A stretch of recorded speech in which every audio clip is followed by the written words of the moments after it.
Sunday, May the 11th, Mother's Day. Happy Mother's Day to all the mothers who listen to this podcast. This is Two Guys, One Cup, an AFL adjacent podcast. My name is Wil Anderson. And my name is Charlie Clausen. And Will, every time we've done a Two Guys, One Kiss of Death, we haven't been on air to witness the outcome of our kiss of death. I think this is going to be the first time we can watch in real time how jinxed or unjinxed this podcast is for a team's success. So I today, because I've been doing Mother's Day stuff all day long today, so I've had no chance to watch any of the football. I had a quick look at the scores just to see what had happened. Noticed there was a couple of really close games, but the one remaining game, last time I checked in, Brisbane were 44 and North Melbourne were 20. So is that, how far away from that are we at this point? I've got the my other screen open on KO right now. As we talk, with 9 minutes to go in the last quarter, North Melbourne are 4 points ahead of Brisbane and have had the bulk of the play. North Melbourne, the shin boners. The best team in the competition. Reigning premiers and best team in the competition, Brisbane. So. Oh, boy.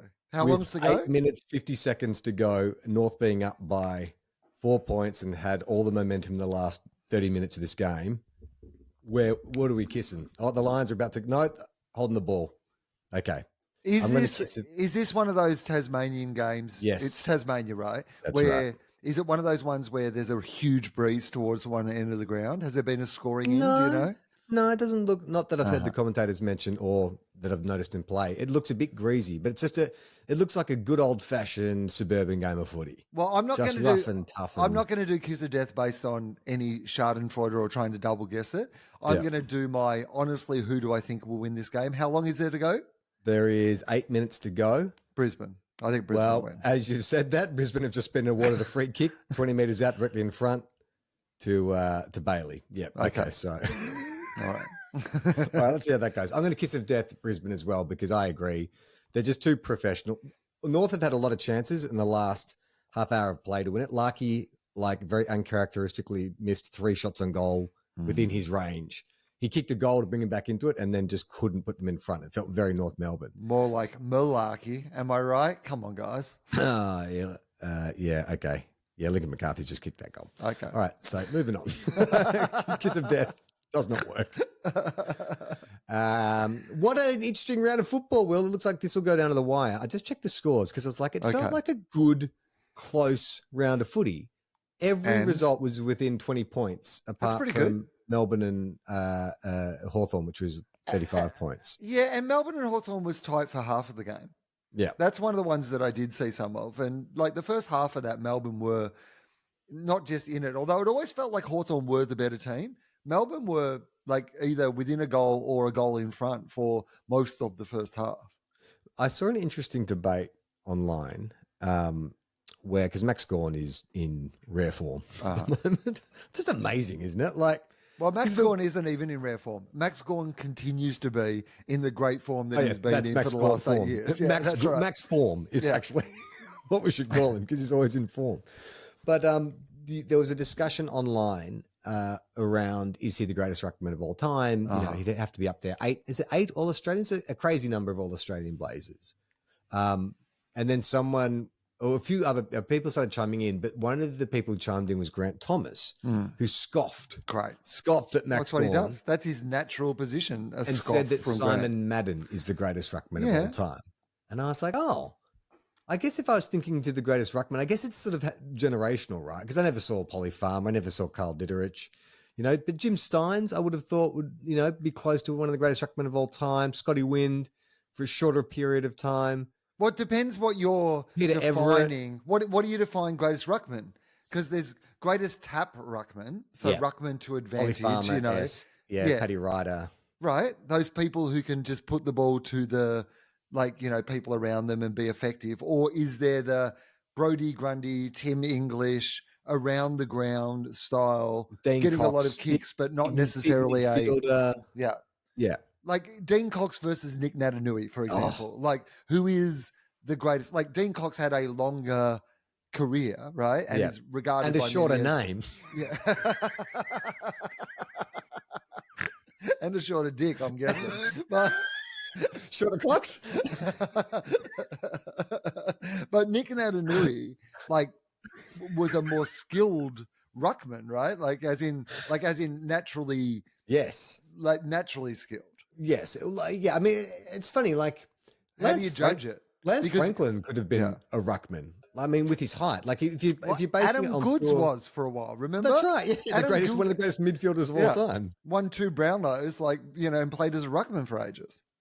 Yeah, it was interesting that people would be so they would be so conclusive about naming one person. But Grant Thomas's argument was that Simon Madden could move around the ground, like you were saying, but also had like a legendary leap, like he was a great mark. And then it's like, oh, what other ruckman? And I completely forgot Nick Natanui, but he would have been like the greatest mark as a ruckman. Didn't he win Mark D like 3 times or something? Yeah, he was high flying.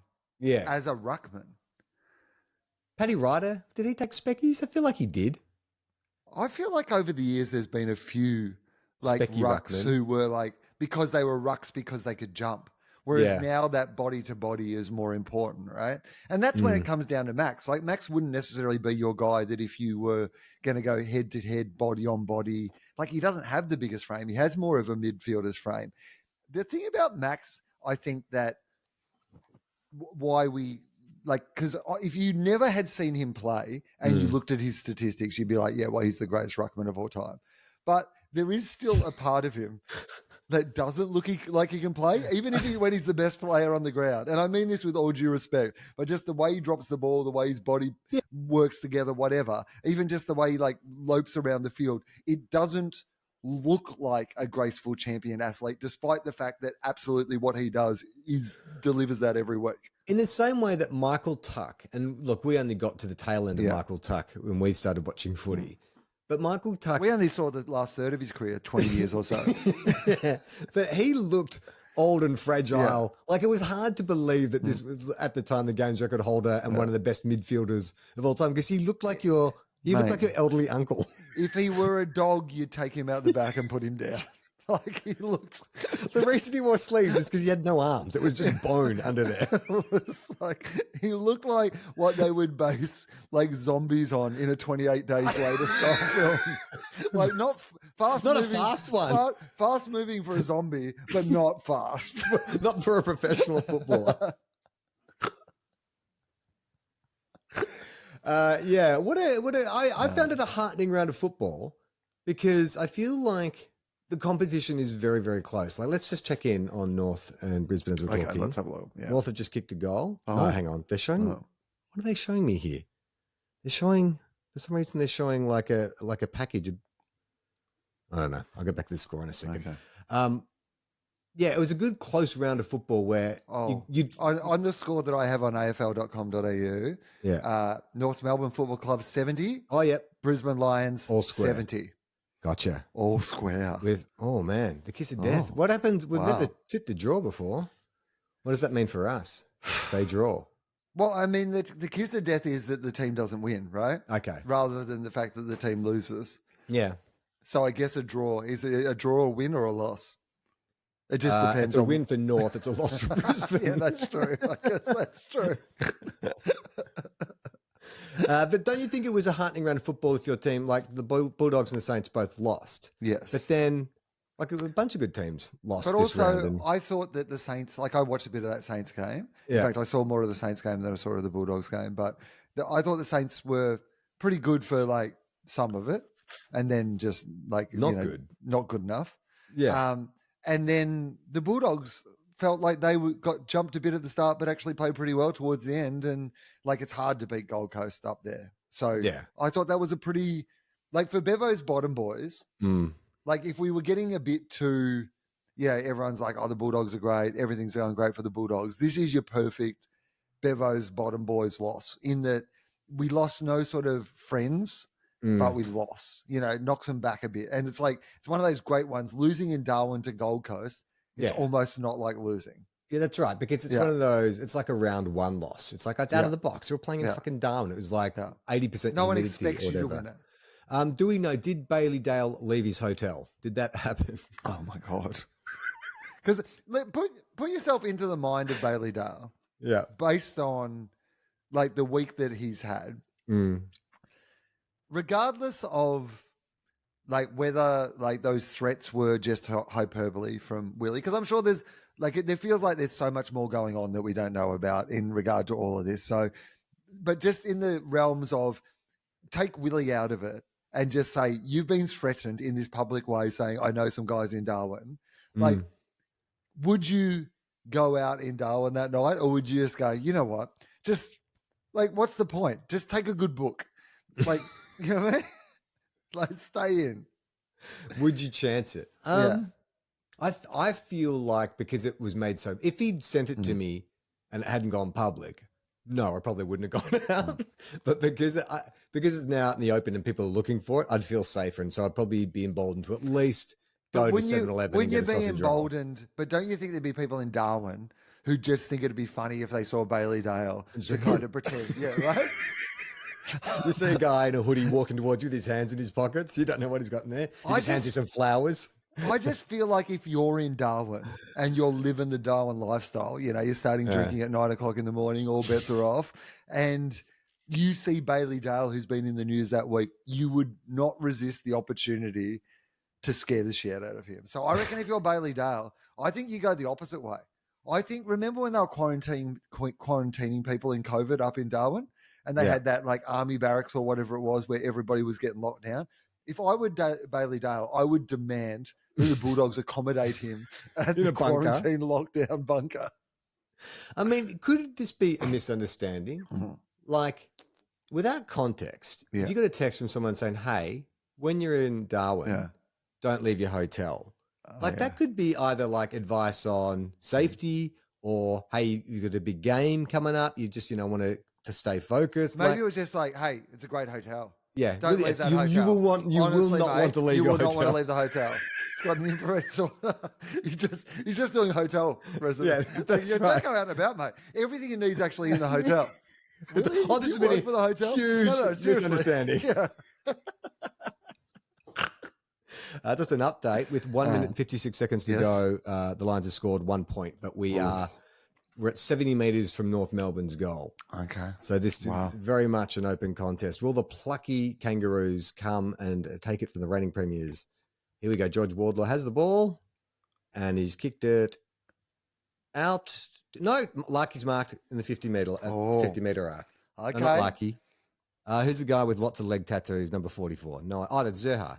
Cam Zerha is lining up from the 50.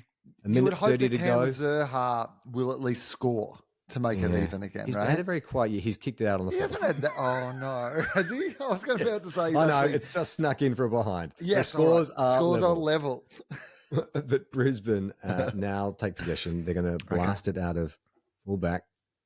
Dane Zorko, he's kicked it wide to the boundary line. Straight to Ashcroft, who's sat on someone's head. You're going to tell us which Ashcroft? Like, McLuggage gets a ball to another Ashcroft, it looks like. Charlie Cameron almost gives away free, but North Melbourne have the ball. They've marked it halfback. This is tense stuff. It's hard to commentate when you don't know the names of the players. Caleb Daniel has gone nuts on the tattoos lately, hasn't he? Caleb Daniel? It kind of looks like a kid who's gone out as like Dustin Martin for Halloween or something. He's got these like fake tattoos on.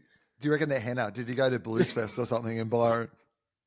Charlie Common just taking a huge grab to repel attack. They're gone. All right, this is all or nothing. They've kicked it into the middle. Are they going for it, North? They've pulled the trigger, kick into the 50 for North Melbourne. Larky's on North. Over his head. Oh. Knocked out of bounds. This could be a draw. 30 seconds to go. We're at the 50-metre mark. Okay. At the front of North Melbourne's goal. All right, paint the picture. Okay, so with 30 seconds to go, we have a throw-in at the 50-metre arc for North Melbourne.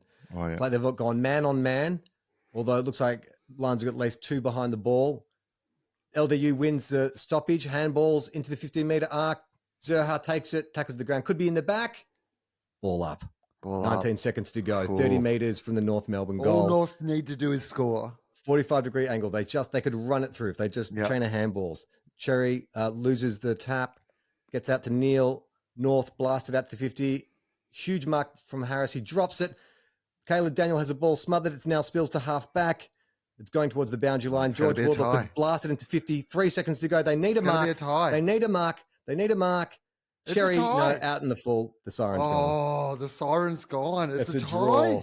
Wow. Wow. Well, that's a win for North Melbourne. Congratulations. Play their song. Chitch. And what is their song? It's been such a long time. Good on North Melbourne.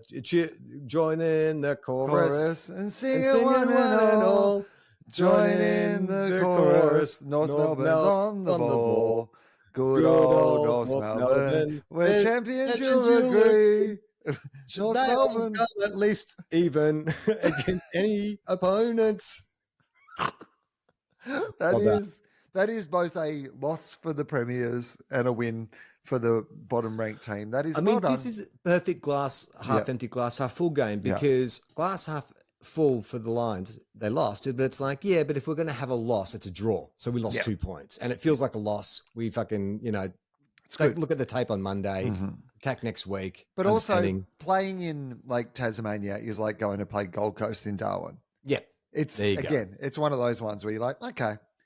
We're from Brisbane, mate. Like, what do we care about Tasmania? I think that every time a team has a loss, every time a team has a loss, maybe you and I get brought in as consultants. Like, we get the boys, before we look at the tape, Wil and Charlie from Two Guys One Cup got a few things to say. And we're like, hey, listen, mate, you're playing in fucking Tassie.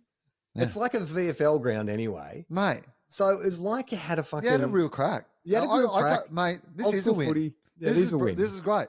Sharpens us up a little bit, but I'll tell you where they don't play the AFL Grand Final. Hobart, Tassie. mate. Yeah. They may not even have a stadium at all in 5 years' time. That's right. What do you reckon? They're going to knock down the pre-existing stadiums. That's how badly it's going at the moment. Did you see, and look, I don't want to give Kane Corns any more airtime than needs, but he threw out the very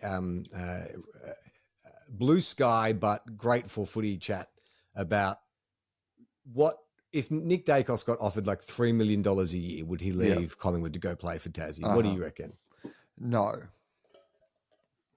Just because the Gary Ablett example? Well, I just think that...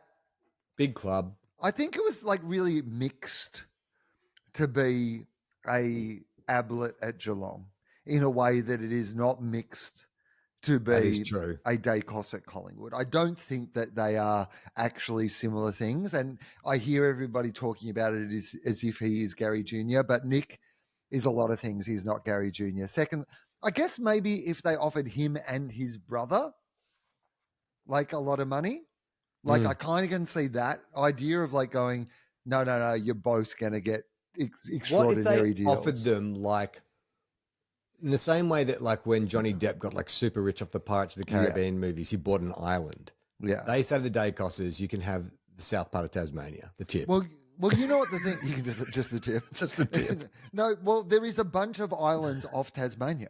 So often... Are they occupied? Yes, well, they can be. And some of them are. Like some of them are not. I'm not saying that you give them like little unoccupied islands, but there's a couple of private, the worst player manager ever, guys. I got you $3 million a year and an island. Great. Where is it? Well, it's highly populated by penguins, but technically I got you 1,000 penguins. but they are black and white. Yeah. I think that there is something to be said about the idea of offering them, whoever it is, whether it's the Daicoses or whoever it might be, a chance to become part of the state in a meaningful way. The idea of Daicos going down there and then going back to Collingwood and finishing his career, which is I think what, people have been floating in the same way as Gary Jr. did. Yeah. I think it makes sense as an idea if it wasn't Nick Daicos and Collingwood. Why would you leave Collingwood? Why? Why would you ever leave Collingwood? It's a good point. If it was Harley Reid, it's probably more of a easy sell, right? Mate, Harley would be there next week if you offered him an island and 1,000 penguins. I wanted to, just on the subject of like, family, father-sons and family ties to clubs and stuff.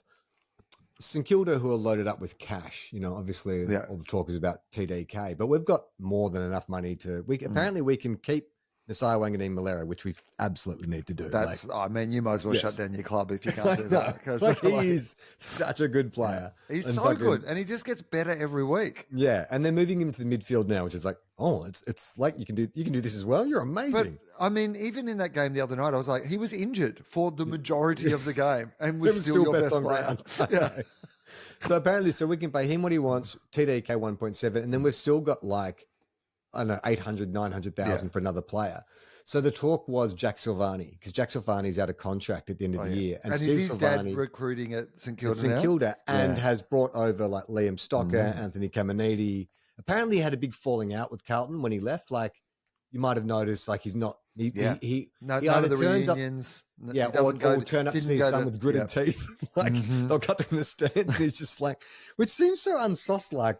I mean, maybe not. When you think of him as a player, he was so emotional. I guess it does make sense. But wasn't it the other way as well that they like were angry about it? Because wasn't he one of the people who came forward about the brown paper bag things? And there's still like, I didn't know that. yeah, I think so. There's been a long-standing sort of. He fucking squealed, that dirty rat, that lone dog.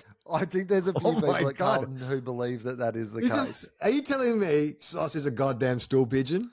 I'm not saying Sauce is. I'm saying there's a lot of people at Carlton who like the paper bag world that they were living in, and they think that Sauce was one of the guys who brought that down. This bloody, yeah, I can see it too. Yeah, bloody, he's one of those goody two shoes. Sauce, too honest for his own good. So I flags, mate. Mate, I think it was. I think it was that he kind of might have got busted as well. Do you know what I mean? Like it wasn't. Yeah. You know, But he threw everyone else. Yeah. He's the guy who got busted with like a kilo of coke and then handed over the people who imported it. Yeah, exactly. Correct. We're not saying that happened at Carlton. No. Yeah, and well, apparently, oh no, this is But my question being, yeah. So Jack Silvani, who's had a fairly up and down career at Carlton, but seems to have really settled at centre half backs and is a really good season. Been playing well, yeah, really well.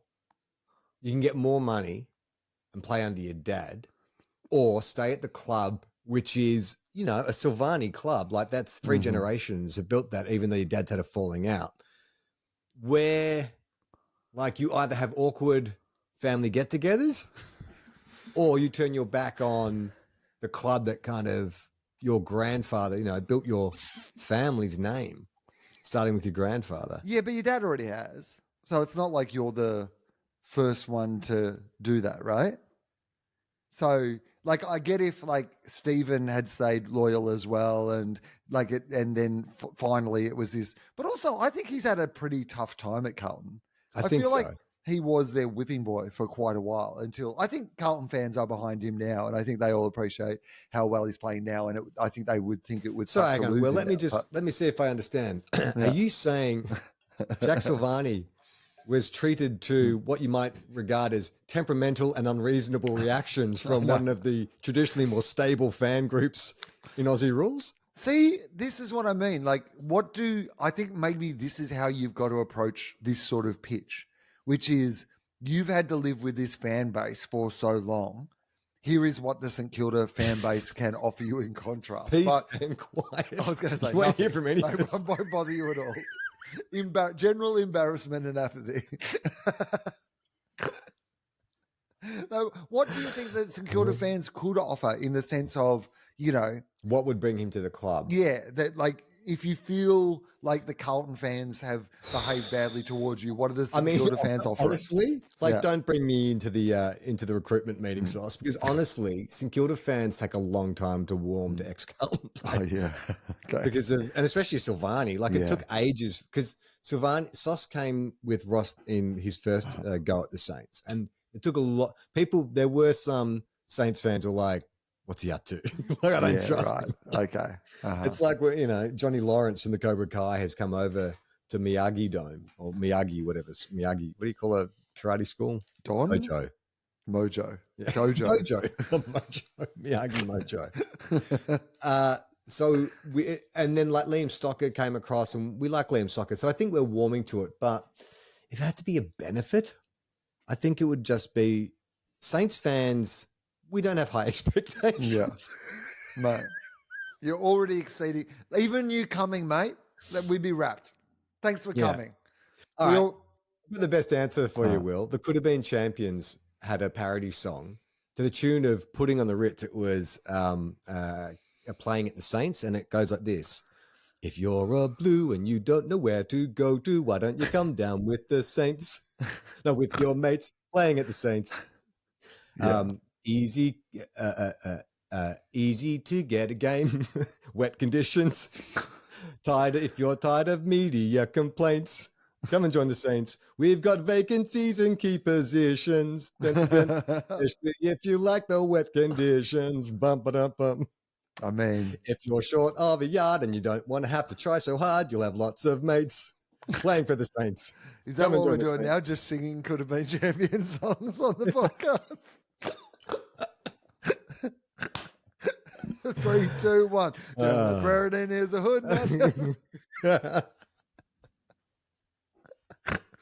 We've mentioned the Could Have Been Champions in the show before. So many times, but the fact that we are now just singing their songs, that's what this podcast has become. There's 19 football shows in the AFL media. What are Wil and Charlie up to? Singing Could Have Been Champions covers. Okay, so if you had to pick the best win of the round, what would it be? I'm just scanning the list here now. Okay. GWS over Geelong? Yeah. Except they've done that 5 times already. Yeah, but that's an amazing record for them to go down to GMHBA and win now 5 times. And I did watch that game. That was a very exciting, very close old school, like a lot of the game. Free-flowing, high-scoring. Finn Callahan, when he learns how to kick, is going to be a very good footballer. Yeah. He gets the ball and just bolts. He's got that explosive Judd speed, but he's spraying it a bit. But he's a good player. He's a real good player. And that Fraser from your footy team is good too. This is kid really just keeps good, getting isn't he? better. It's so fucking annoying. Yeah. Well, it's not. I got to be honest with you. I am not finding that annoying. I'm finding that great. And do you think people are calling him like Bont's apprentice and like he's a new Bont and stuff? Is that just because he's a midfielder, or does he actually play like Bont? I haven't seen enough of him. He's definitely got Bont-esque qualities. Acting. Great with different hairstyles. He has like that lower center of gravity sort of, like that, whatever, and he's like a nice disposal, puts people into good positions, and he's like really young in his career. I mean, he's a real find. If he continues to develop how he's developing, he's going to be one of those guys that everyone talks about. I cannot believe he went at that like pick in the draft. Another good showdown as well. Yeah, that was a really good game, wasn't it?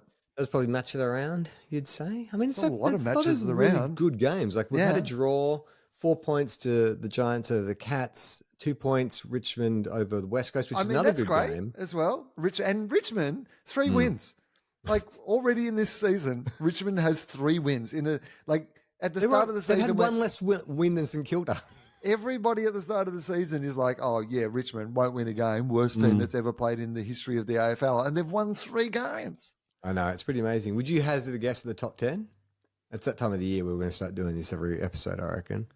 Oh, like literally go through the top 10 and see if I could. Yeah, let's do top 10. Top 8, and then we'll round it out with. Okay. In first position is going to be, Hawthorn won on the weekend. Geelong didn't win. Brisbane had a draw. So I'm going to say Brisbane are still on top of the ladder just with their tie. Keeps them on top of the ladder. You're going to have to go way back to the start of the round. Oh, Collingwood. Collingwood on top of the ladder. Okay. Yeah, all right. That does make sense. Equal top with Brisbane. No. And Hawthorn. So all on equal points, but it goes Collingwood, Hawthorn, Brisbane. Right. Hawthorn's percentage is significantly higher than Brisbane. Okay, then in fourth position. Then Geelong. No. GWS. No. Okay. You should know who this is. Okay, I should know who. Gold Coast. Gold Coast Suns with that victory. Of course. 1 game off top spot. If they had won, they'd be on top of the ladder. Okay, wow. I mean, sorry, they did win. If they had not lost to Richmond. If they'd won twice. If they got double points, they'd be on top of the ladder. What am I talking about? This is a poor excuse for a fucking sports show. Singing could have been champion songs and fucking saying if a team had been awarded 8 points for one victory. What? I'm an idiot. Okay, fifth position. A winner, another winner. Winning winner. The Adelaide Crows. Adelaide Crows. Now, I got suspect on them a couple of weeks ago when they seemed to be losing, and I don't know. Still hard to tell because, beating Port Adelaide, who knows? Like in a showdown, it feels like a good victory, but Port don't really feel like they're that good a team, so it's just hard to tell. Bulldogs are in sixth position, which is good for you guys. I mean, considering that you lost. And this is the thing. It's not a bad loss because even if you'd won, because of your percentage, you probably would only be one spot higher in the ladder. So this is actually not a bad loss. Does that make sense? Yeah, I'm fine with this. Sixth feels like our natural position. Okay. Then the 7 and 8 are winner and a loser. Okay, so from the same game. A winner and a loser from the exact same game. So have we said we haven't said Geelong and GWS yet, have we? So it's going to be Geelong and GWS. Yes, and in that order as well. Geelong and then GWS back into the 8, which sorry, Bombers fans, there was a blissful time. They've had a sneakily good start to the season, the Bombers. Yeah, they're doing okay, the Bombers, aren't they? We kind of put them in that Carlton bracket or, like the Melbourne Carlton bracket. They seem to at the start of the season. They gave up. Yeah. We're rebuilding. Yeah. But that's, you know what, there's been a trend in the world of comedy recently. It happened with Greg Larson this year, but it happened originally, I think, with Hannah Gadsby, which was somebody says that this is going to be their last ever show. And then you say, not afterwards. And then they, because they are able to then say whatever it is that they want to say, the show ends up going really well and they end up not quitting comedy. And it's happened now enough times and people have done their best shows that I think that maybe Brad Scott's done in a net. He's gone. He's taken the boys down in the rooms and he's gone. I've got some vision to show you. And he's put on Netflix and showed them Hannah Gadsby's Nanette and said, "Well, this is what we've got to do." Oh, I can't wait to read the think pieces from people saying, "Well, look, technically, it's not a football game. It's interesting. I'm saying it's interesting, but I don't know if it specifically qualifies as a football victory. It's more of a martial victory." Okay, Essendon are at number 9, and then who are in 10th? Oh, no idea is the actual answer. If I was to say a Fremantle? slow trumpet build. Oh, a slow trumpet build. Bum, bum, bum, bum, bum. Oh, what? Bum, bum, bum, bum, bum. In 10th. Bum, bum, bum, bum, bum, bum, bum, bum, bum, bum. It's happening, Will. The thing we all feared. Carlton are 1 win out of the 8. Yeah, but 1 win out of the 8 is still not where Carlton need to be. What do you think? Like top 4? Well, I mean, I think that Carlton need to be where the Bulldogs are, competing for the top 4. Not necessarily in the top 4, but I think they've got to be. Okay, so they can't just be in the top 8 either. No. You're saying they've got to be in the mix of top 4. Well, I mean, I think they'd just be happy to be in the top 8 at this point. But I think that technically, I think what they would be aspiring to be is competing for the top 4. I don't want to sound like Joey Montagna, but I look at that top 8 and think, I don't really see Essendon, Carlton, Fremantle, St Kilda, Port Adelaide are the 5 teams that could potentially. They're one game out of 8th position. Do you remember how? Hang on, wait. Oh, sorry. Let me just open up the media board. Hang on, let me just get that going. All right, okay, go, Will. Do you remember? Hang on, wait a minute. Someone's texting me. Adam Spencer. All right, go.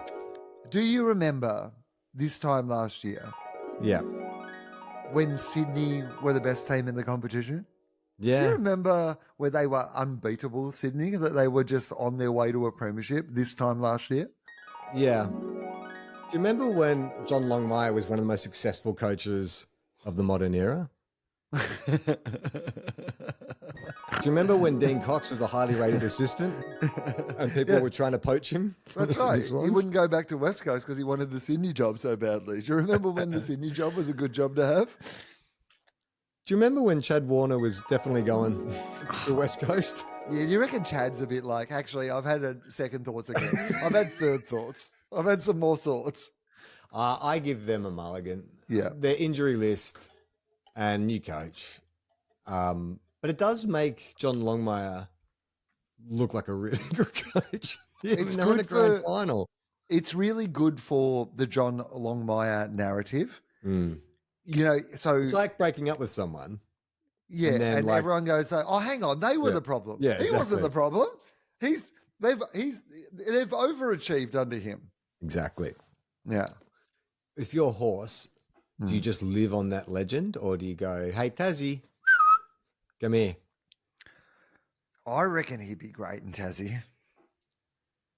Well, it makes sense, right? He's already kind of worked in a kind of an emerging market. That's right. I think he's got the absolute skills. He's not a Tasmanian, is he? He's not a Tasmanian, No. but I You don't have to do. be.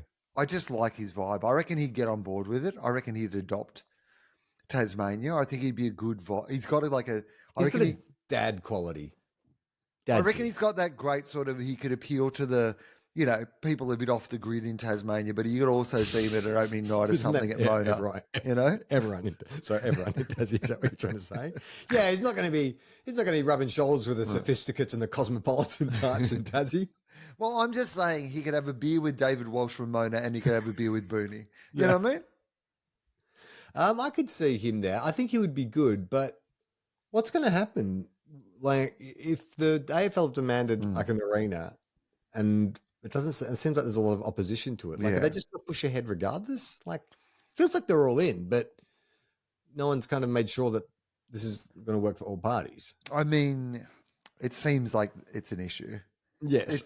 It feels like it felt like they had an agreement and now they don't really have an agreement and everyone on either side's a bit like, well, hang on, this was the agreement. And the other side's like, yeah, but what are you going to do about it? It's not like you're not going to have a team. I know. It really is. It's kind of that arrogance of like, you want this. Yeah. Like you want it. I remember it reminds me of a friend of mine, an actor. He quit his agent and he went sort of like agent shopping, I guess. And so he went to a couple of agents and then he went to a really big agency and he went and had the meeting like in the boardroom and stuff. And at the end of the meeting, he was like, well, I better play it cool. So he's like, okay, great. Well, I'll have a think about it and I'll let you know. And they all just looked at him and said, no, you won't. Again, you want to come here. You want us representing you. You're fooling. Yeah, I mean, it's nice of you to say that. That's very polite and humble, but come on. Yeah, it's happening. Yeah, this is happening. But I think this is both sides in this Tasmania versus the AFL thing. They both have that attitude. The AFL has this idea of, oh, come on, you're not going to give up the idea of having a team over a stadium. You're going to build the stadium. Whereas Tasmania are a bit like, come on, you're not going to not give us a team just because we won't build the stadium. You're right. You can see both sides of it. In fact, even the protests I saw this weekend, it was like, yes to football, no to new stadium. So it's like, yeah, just play it. We'll develop what we've got. We want football, but we want it to be a terrible experience. I mean, can you not just build a roof over what you've got already? I think that they should play all Tasmanian games in Victoria until Tasmania builds a stadium. So they give them a team and they say, there you go, we've given you a team as we agreed, but we're going to play it like until you sort out your stadium, Tasmania's home game. By the way, this will make it easier for you to get players because they do not have to move to Tasmania. They can just live in Melbourne. We're going to play at Marvel or whatever. How about for their first year in the competition? It's a bit like if you forget to put your tips in, you get given the home team. Yeah. So instead of having a bye, one team having a bye each week, you play Tassie. And to find out if we win or lose, like you just flip a coin. It's like, okay, cool. And just so they're in the competition stuff and they're winning games and stuff, but they don't have to actually play until Tassie comes in as a comp into the comp, but they get no home games. Oh yeah. Until they have a home, they get no home games. So they only play away. What if they come in though with no home games and they win the flag? Just say it's an incredible, once in a lifetime underdog story in their first season. They do season. the littlest hobo. Totally. Just where do they do the after party? Yeah. Where do they go back to? That's a good point, actually. So where do they have the after party after they win the premiership? Well, I mean, they have the after party in Melbourne somewhere, wouldn't they? Because it's like at the MCG. You're saying where do they go? Yeah, where do they go to celebrate? Because they've got no home ground to go back to, or they tell the fans to turn up tomorrow. You know, you for find family us, day. they say. They say, you find us. Oh, they're just going to party bus. They're just a bunch of party buses. Yeah, that's right. We've had to fucking travel all around this country to win this fucking thing. Constantly on the move. Now you can follow us. Do it. Yeah. It's like that ACD music video for Long Way to the Top. They're just in a flatbed truck just driving around. It's essentially like the grand final parade, but they're just doing that partying. Well, I want to get to the mailbag because we did put the call out for people who listen to this podcast, not in Australia. And we've had a wonderful response. And so if you'd like to get in touch with us, you can. You can go to everyonerelax.co. There's a little contact form. If you do like to do it a bit more manually, you can type 2guys1cup@gmail into your email sending thing. I don't know how to say it. Oh, yeah. Send us an email. No, anyway, that was it. Before we get to that, I've got a little tidbit here from Bella saying, hey guys, big 2 guys 1 cup sock investigation update. Oh. For those of you who are new to the podcast, I think it was around about season 1. Will and I asked the question at the end of a game, what happens to the players' socks? They put them into a big communal pile, they get washed and then redistributed, or are the players really expected? the foundational question of this podcast. It really was. It was the motif that defined both the sense of humor and subject matter of this podcast. It would be related to football, but not necessarily about football. And so what we discovered over the years is that it is not a one-size-fits-all, both in the socks, but also in the club to club. Some are supplying their own socks. Some are getting a whole bunch of socks at the start of the season. Some are washing their own. Some are going into a big pile and being redistributed. What is the latest update, Charlie? Okay. Well, so Ben and Harry on their podcast, we talked about that a few weeks ago. At Essendon, bigger club, apparently the laundry is done for the players. So the trainer will have your socks at your locker ready for a game. At North Melbourne, bit of a smaller club, they're expected to wash their own socks. So that's from Ben and Harry Mackay. On the 200 Plus podcast, Drapes and Charlie Comben, around the 58-minute mark, are discussing and responding sock and uniform chat and responding to the Ben and Harry podcast. They revealed the answer to this issue of how clubs that provide socks on game day wash the socks. Apparently, they're all washed together in one go, so they'll not necessarily be repaired back together with their original sock, nor are they matching in corresponding size. So you could be getting like a Rovers sock and a Ruckman sock in the one pairing, which I don't know what it's like. When I do laundry at my house, you know, Gemma's got her socks, I've got my socks, and sometimes you'll just have like whose are these? And what like these don't pair up with anyone. Random socks. I have a pile of like lost socks. So I can only imagine what that must be like at a footy club. Although maybe it's not a problem because you just put them together no matter what. Anyway, they will pair up socks not with a matching or corresponding size, and they revealed they have 2 types of socks, 2 stripes or 3 stripes, depending on if you wear short socks or pull them up to the knees. So depending on your fashion choice, Will, how you want to appeal, you can have 2 or 3. Because I've noticed that at St Kilda. When I was a kid, Saints players had all colours represented, and it was a long kind of candy striped sock. But now they all wear these neat little, almost anklet type socks. So I think most Saints players are a 2-striper. Yeah, that's interesting to me that there is even an option. As a listener from the beginning, these other pods talking about Sockgate feels like they're stealing your content. 10 years later. But I'm glad you're finally getting answers. Love the pod and your footy adjacent takes. Well, thank you, Bella. That's good. That's good to know, though. Yeah, anyone else has got their ear to their ground if you want to send us info about socks. We talked Feels weird to me that somebody might, in a game, wear a different size sock. I feel like in this day and age of every single element of a player's performance being measured and checked. Yeah, I just feel like the idea of, is the bad kicking in the AFL to do with people wearing, like, I've always found it weird with the mouth guard thing. I know that's how they must practice at training. Yeah. But the idea of having a mouth guard in my sock would put me off. Has anyone experimented with the idea that we would fix goal kicking in the AFL if players stop putting their mouth guard in their other sock? What did you used to do as a player? Did you just keep your mouth guard in when you were kicking for goal? I think I did. I don't remember taking it out or sticking it in my waistband or anything. No, kept it in. Now, we've spoken about this before and people have said it's about breathing, right? You can't, they want to be able to breathe more. But surely, and there used to be a thing where people would tuck it into their shorts. But again, that feels a little like It's distracting. it feels to me that it would be distracting if I were Yep. trying to do something like kicking for goal and there was like a soggy mouth guard Yes. stuck in my sock. Yeah, all I could think about, especially the one on the. Also, then when you they have to tuck put into it the back in your sock. mouth. I know. Well, that doesn't bother me so much because it's like, you fucking. Well, you don't know who had that sock last week. Oh, that's a You good know, point. right? It's not Oh my even your God. sock. Jordan De Goey was wearing this. Now my mouth has herpes. How have I got tinea of the mouth? Not only did I miss that shot for goal, but I have mouth tinea. This came in from Stuart. He wants to talk about the Colgate ad. Yeah, you great. put the question out, like, why would Christian Petrarca allow them to make that ad and have Isaac Heaney take a hanger on him? Okay, now, so I heard a theory this week, by the way, on this ad, that there is and this was literally speculation. It was from someone inside the football world who'd heard us talking about this, but it was speculation.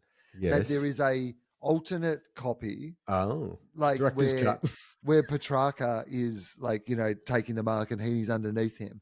But the way that it is played on TV is whatever team is on top of the other team on the ladder, it will That sounds like will play fucking that real one. tinfoil hat shit. Oh, totally. Yeah. In the rabbit hole. But apparently for the entire time that ad's been on, Sydney have somehow been more on top of the ladder like than Melbourne in this time.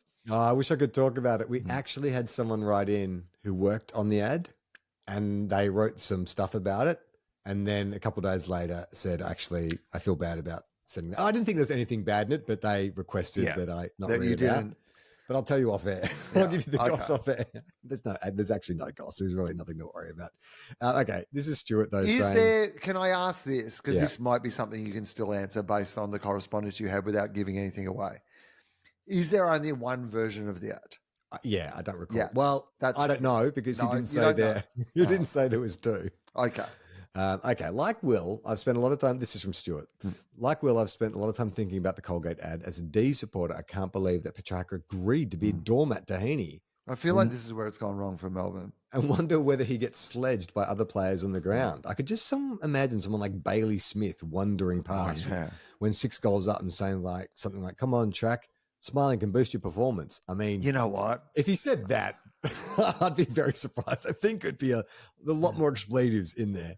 Yeah, pretty smile. I'm going to punch your fucking teeth out. Fucking cunt. It'd be great, though, to maybe send some stuff to Bailey. If we know he's going to go in this direction, maybe we can start suggesting a few things. Some that sledges. He could. Yeah. Yeah, right. Who are they playing next week? Let's have a look. What is he? He plays on the wing, doesn't he? Yeah, or the midfield he's been playing. Yeah, like up and down the midfield. All right, let's see the cuts I got next week. We can find a midfielder that he can fucking sledge. Port Adelaide. Okay, so Jason Horne-Francis. Yeah, that's pretty. I mean, that's pretty easy, isn't it? I mean, he's pretty easy to write like that. We don't need our help. Yeah, just say literally. G'day, Jason. What the fuck did you say? I'll fucking have you. Excuse me. Get fucked, cunt. Get fucked. All right. Okay, that's good. All in good fun. Where am the mailbag gone? Back here. Okay. This is we talked a lot about the footy media this year. It's oversaturated. Another D's fan, Dom, has written in to say, I wanted to watch some footy shows this year. Up until this week, my only source of AFL news would be you and the footy with Broden. So I thought I'd reach out before we lose, the D's that is, and get Harley Reid back into form, which will force my hibernation for a few weeks. Yes. I'm currently watching Monday's Agenda Setters. Have you seen any of the Agenda Setters, Will? I have not, no. This is Caro. Who are the Agenda Setters? It's a rotating roster, but Monday nights is generally Caro, Nick Revolt, Kane Corns, and Hutchie, I believe. Okay. I mean, that if you're going to call There's your some show strong opinions in there, Will. Let me tell you what. They are some people who love to set an agenda. I feel like it's too much of the same kind of... I mean, Kane aside, because Kane is what Kane is. He's almost like an archetype of his own. But Caro, Nick But Caro's Revolt got a and bit of Hutchie. Kane anyway. Caro's arrow was always like Caro's always been a Provocative. little provocative and confrontational. Hutchie is definitely that in a PT Barnum style way, but he Yeah, definitely is. I think they're all cynics. Like, I think Revolt is quite a bit of a cynic as well. They're all kind of cynics, and they don't have a high threshold for weakness. Low tolerance of weakness. Yeah, there's a lot of alpha energy, isn't there? So much alpha energy, but also like lack of compassion masquerading as intellectualizing. It's like, well, if you just look at the facts, it's like, yeah, but you're being a cunt. Yeah.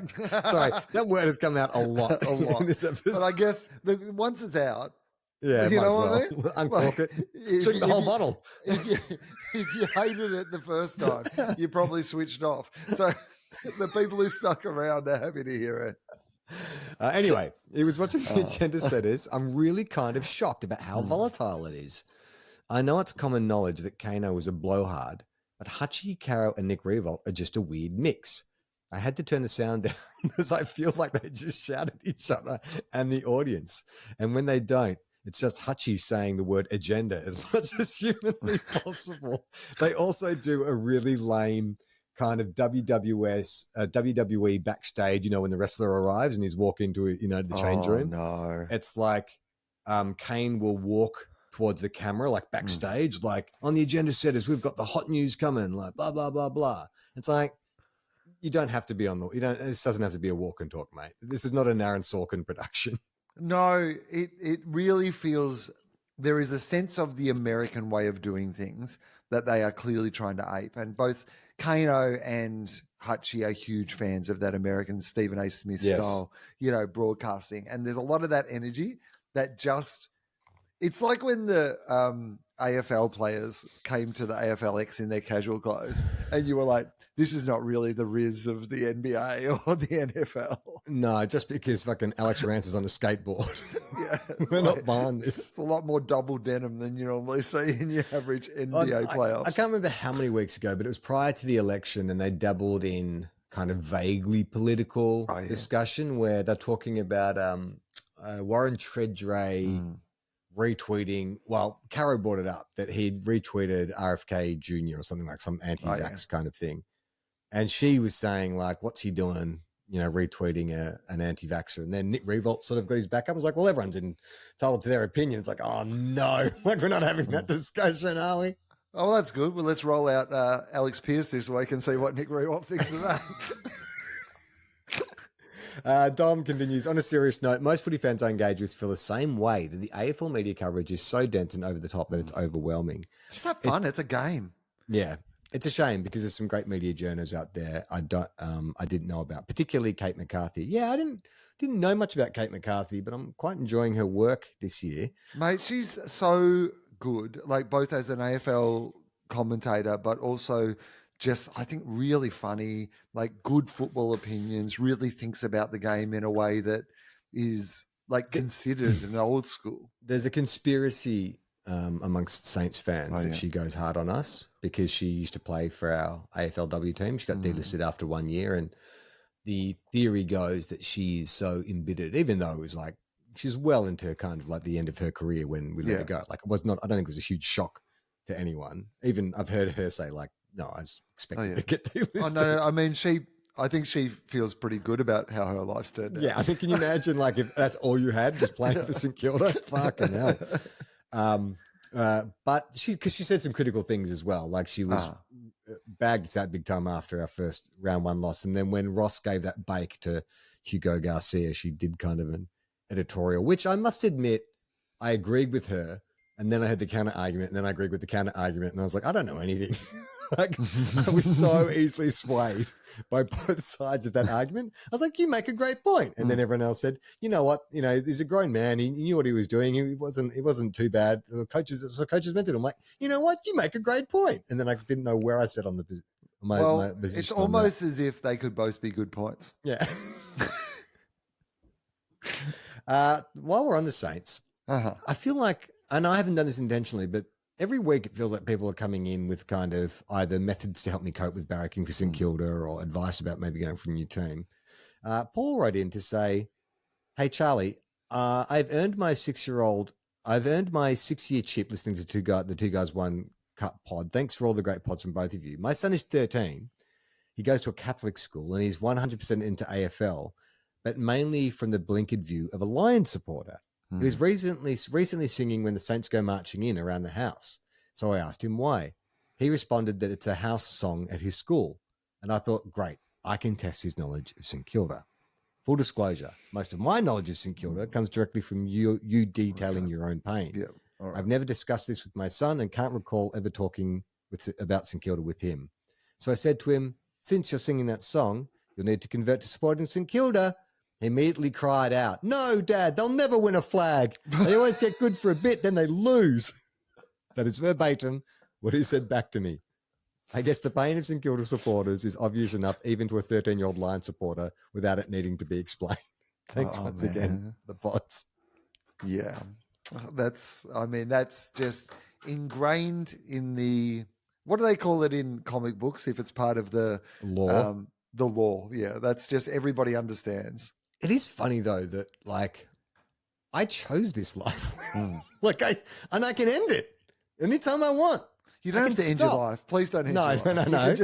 No, look, we had spuds around this weekend. We like endorsed like checking with your mates. Yes. 100%. Yeah. But having said that, yeah, I chose this life of misery. But that's what I think that, I mean, maybe it's just that I'm getting older. Maybe it's the Bulldogs winning the premiership, but I do think it's just, I wonder if we're losing something from caring so much. Like, I think there's a good amount to care. Right. But this week-to-week anxiety that everybody seems to be getting from supporting the game, as opposed to just the pure joy of the fact that we get to like watch the most amazing like game of sport in the entire world. Like every week we get to like watch it, examine it, even just being back in Melbourne and seeing how it unites people and the joy that it brings to people. When I see those people laughing with each other, like walking to the game, drinking afterwards, having a good time, all I see is the joy the game brings people, even if they're commiserating at a bad loss. But if you watch all the football shows, you don't. I guess what I'm saying is we've got to get rid of every show but the bounce. Yeah, it's just got to be we've got to make AFL 360 bounce, bring back the joy. I think what you're saying, like you are joking, but you are alluding to a point that Mick Warner pointed out very well in his book, The Boys Club, which is about the AFL. And, you know, Mick Warner, if you've ever listened to him grizzle, I guess is the best way to describe it. He's one of the greatest grizzlers of all time. Loves Aussie rules, hates the AFL. And it was always very quick to make that distinction. And his argument is that it is a rare sport in the sense that the members pretty much control the game. Like it's the memberships of these clubs and what the community contributes to these clubs that makes the game what it is. Yet the corporation that controls the direction of the game treat it like a business and very often overlook the community in terms of things like the obvious one is, you know, the grand final and the two clubs will get 40,000 tickets and then there'll be 60,000 in corporate tickets. And he says that is not what the game was for and not what it was about. So I think you're right. The footy media is part of that corporatization. Like how much money can we make from this by making people fucking hate what used to be a joyous, unifying experience? Well, it also feels like so much of the young coverage of the football isn't like that. You know, maybe the next generation, you know, this younger generation, like the Marmalade guys or mates. It all seems to be more fun again. Like it's about the fun of football, not this, like there's a real depressing Gen X boomer vibe to the majority of that, which is just grizzling. So serious. Like taking it all so seriously. Like it's a dumb game. Like it's a dumb game. It's one of the dumbest games of all time. It is brilliant because it is dumb. But the fact that everyone's sitting around, like, and they were always like, well, it's a business, isn't it? And yes, it is a business. And of course it's a business, but it is also a dumb game. And like when we forget that it's just a dumb game that brings us joy, then I think we lose something. Let's get to our other correspondence. I couldn't think of what a person who writes in is called. April, who started our AFL Hotties. Oh, yeah. She writes in and she says, hey guys, as you know, I'm a long-time listener of the show, but what you probably don't know about me is that for the last 8 years, I have been living in China.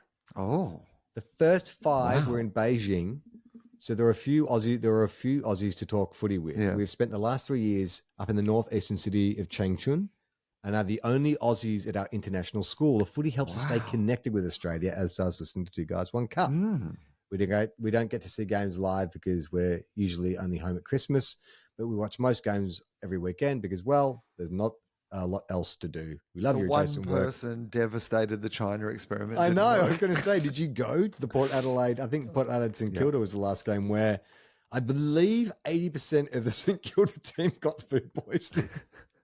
It was hilarious. It's like half the team were just puking during the game because they got food poisoning. A lot of US listeners will, and a lot of people have been introduced to it by us. This is from Drew. I'm a New Englander. New England, is that Peter Griffins? He's a New Englander, isn't he? Is he? I don't know. Boston, right? New Englander? Yeah. I'm a New Englander currently writing from the great city of New York. Okay, maybe it's in New York. I've been an avid listener to most of, if not all of Everyone Relax for the last decade, but for the purposes of this email, I started listening to Two Guys, One Cup in 2019, and that was my introduction to the sport. However, I have a confession to make. I've never watched a minute of football. To clarify, there is no intake of visual footy of any kind at my end. Yes. I'll see a snippet on social media every so often, but I just don't engage with it. I listen to you guys instead. The footy with Broden Kelly and Tom and Marnes, and the occasional live game commentary. As someone who is otherwise a massive sports fan, I'm aware that this is beyond sacrilege. And as someone who was raised Catholic, I'm quite guilty about it. That's the second time Catholicism has been mentioned by our listeners, but with no other context. So I don't know what's going on. I mean, maybe it's just in the air a bit with Conclave and the Pope, you know? Yeah, fair enough. It's top of mind. However, for the past 6-ish years, I've learned about your beautiful and mercurial game, and I can't imagine the 8 to 10 minute highlights packages on YouTube do it any kind of justice. No, True. I think that's right. Like, you can watch those highlights packages and get everything you need to get out of a game, don't you reckon? Only if you've previously seen and understood the game. Otherwise, absolutely not. Oh, you mean as in to teach someone the game? You can't watch the highlights packages? I just don't think that would. I think that would be a terrible way to teach somebody an understanding of the game. Yeah, you're probably. But I do think that it's porn. The highlights clips, right? Yeah, it's all the cum shots, but it's none of the like build up and the plot, right? Like that's the whole point is to understand the whole of it better, so you can understand the yes, it's great to see a high mark or a good goal, but they are only awards that we give out a little cash prize or a TV to. They're not the main game. Well, it's funny. So you've answered his next question. He's saying, must I continue this insanity, or do I rip the Band-Aid off after half a decade of audio exclusive footy? This feels like a self-inflicted wound on my psyche, but I've come to my Aussie sages for wisdom. So yes, watch a full game. I think they're quite cheap. I remember when I was in LA, you get that Watch AFL thing. It's not that much. I just say no. I don't think I'm the opposite. Wait really? until you can see a game live. Oh, okay. Well, I don't think you should see your first game of AFL on the television. I think you should see it live. You leave the USA, there's not a guarantee you can get back in. And what's the downside? Run us through when the downside comes up. Daniel is also in the States. He's a Bulldogs fan. I'm an Indigenous American listener who found you and this wonderful sport through Dave and Greg. I'm a Cub. Great. Started watching in 2017 and decided to barrack for the Bulldogs with a soft spot for the Saints, unless it's a Two Guys, One Cup. I have an international membership, so I watch games and watch AFL, which includes getting up at stupid o'clock to watch the Bulldogs live. Through the magic of the internet, I chat with Bulldogs fans on their Discord. Oh, nice. That's a young people thing. I still don't. Yeah. People have explained to me what Discord is. I still don't get it. Do you get it? Do you know what it is? I don't want to get it. Okay. I chat with Bulldogs fans on Discord to complain about the umpiring or salty ex-dogs who have turned heel. As an Indigenous American, I love how the AFL embraces the Indigenous players and population and would love to see American sports take steps to have a similar acknowledgement.